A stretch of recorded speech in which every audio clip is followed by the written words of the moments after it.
Varun sir ये कह रहे हैं कि HFCL और ऐड करना है क्या? 500 शेयर इनके पास ऑलरेडी हैं 136 रुपये के प्राइस पर, बढ़िया लेवल पर लिया हुआ है सर।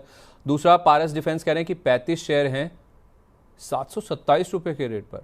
सर बहुत पहले बहुत अच्छे लेवल पर इन्होंने लिया हुआ है। पूछ रहे हैं कि क्या और ऐड करना है या लूज साइड? अब प्रॉफिट बुकिंग के लिए पूछ रहे हैं, समझ नहीं आ रही इनका सवाल, थोड़ा सा आई थिंक टाइपो हो गया इसमें। और एक इनके पास EMIL इलेक्ट्रो स्टील कास्टिंग्स भी है, MICL कह रहे हैं कि इस पर भी अपडेट चाहिए। तो आई थिंक 3-4 स्टॉक्स हो गए इनके, थोड़ा सा इनके लिखने में आई थिंक इधर उधर हो गया। HFCL मुझे समझ आ गया, एक पारस डिफेंस समझ आ गया, एक इलेक्ट्रो स्टील कास्टिंग समझ आ गया। बड़े अच्छे लेवल पर लिए हैं सर HFCL और पारस डिफेंस दोनों ही। कल जब हमारी बात हो रही थी आप कह रहे थे कि पारस डिफेंस से प्रॉफिट बुक कर लीजिए, 1400 के आसपास आ गया सर, हमने 1100-1150 तक की बात की थी।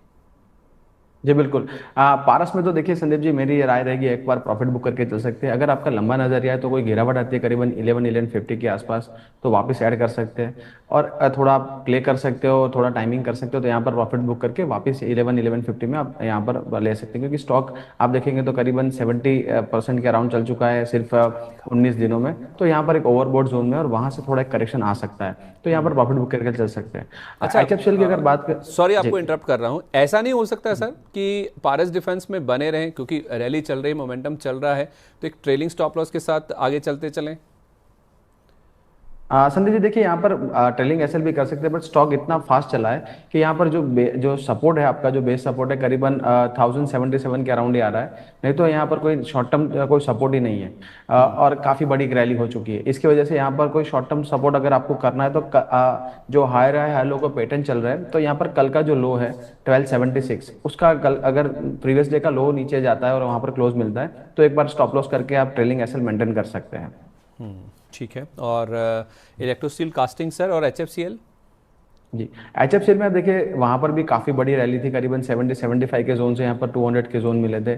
उसके बाद एक शार्प करेक्शन हमें देखने को मिला। अब फिर से यहाँ पर स्टॉक अप ट्रेंड में है, करीबन 5% के आई थिंक अप सर्किट पर है। अब यहाँ पर एक ब्रेकआउट है, जब तक यहाँ पर आप देखेंगे तो हाई लो के यहाँ पर पैटर्न चल रहा है। यहाँ पर करीबन 240 तक के टारगेट बन सकते हैं, क्योंकि स्टॉक ने एक अच्छा करेक्शन दिया है, वहां से एक रिवर्सल आया है। तो यहाँ पर बिल्कुल होल्ड करने की सलाह है। यहाँ पर आप 195 का एक stop loss, trailing stop loss maintain करके यहाँ पर होल्ड कर सकते हैं। नहीं नई फ्रेश और ऐड, खरीदारी की मैं, हाँ और ऐड करें हाँ नहीं करें, सवाल सर इनका ये है, इनके पास 136 हाँ पे पहले ही है। जी, तो मेरी अभी फ्रेश खरीदारी की सलाह नहीं रहेगी। अगर आपके पास जो पोजीशन है उसको आप ट्रेल करते जाइए, क्योंकि स्टॉक वैसे भी आप देखेंगे तो मंथली एंड वीकली चार्ट पर काफी ओवरबॉट है। और करीबन 3 महीने से लगातार आप देखेंगे तो स्टॉक में एक अपमूव चल रहा है, तो मंथली एंड वीकली चार्ट पर एक ओवरबॉट जोन में, तो वहां पर एक करेक्शन आ सकती है या स्टॉक कंसोलिडेशन में जा सकता है। एक टाइट रेंज बनाता है, उसके बाद अगर ब्रेकआउट मिल जाता है तब हम एंट्री करेंगे। और यहाँ पर आप चलती ट्रेंड में चढ़ेंगे तो यहाँ पर गिरने की संभावना है। तो जो स्टॉक आपके पास पोजीशन है वो आप संभाल के रख सकते हैं। जिस सीट इलेक्ट्रो पर स्टील बैठे कास्ट की हैं, अगर, जिस सीट पर बैठे जी हैं बैठे रहें, चलती चढ़ने चढ़ने की हाँ कोशिश ना करें। जी बिल्कुल। क्योंकि सर देखिए काफी सारे स्टॉक्स में एक बड़ी मोमेंटम है, और बेस ब्रेकआउट के बाद अगर आप एंट्री करते हैं, जैसे पारस की अगर बात करें या अगर हमने प्रीमियर एक्सक्लूसिव की बात करी थी, एक बेस ब्रेकआउट के बाद अगर आप यहाँ पर आप एंट्री लेते हैं तो आपके पास एक स्टॉप लॉस, एक रिस्क रिवॉर्ड वाला स्टॉप लॉस है, फेवरेबल रिस्क होता है। अगर चलते ट्रेंड में चढ़ेंगे तो यहाँ पर कोई रिस्क मैनेज नहीं कर पाएंगे, और फिर ये स्टॉक्स काफी बार लोअर सर्किट्स में चलते हैं, तो आपको एग्जिट अपॉर्चुनिटी भी नहीं मिलेगी। ठीक है, परफेक्ट है।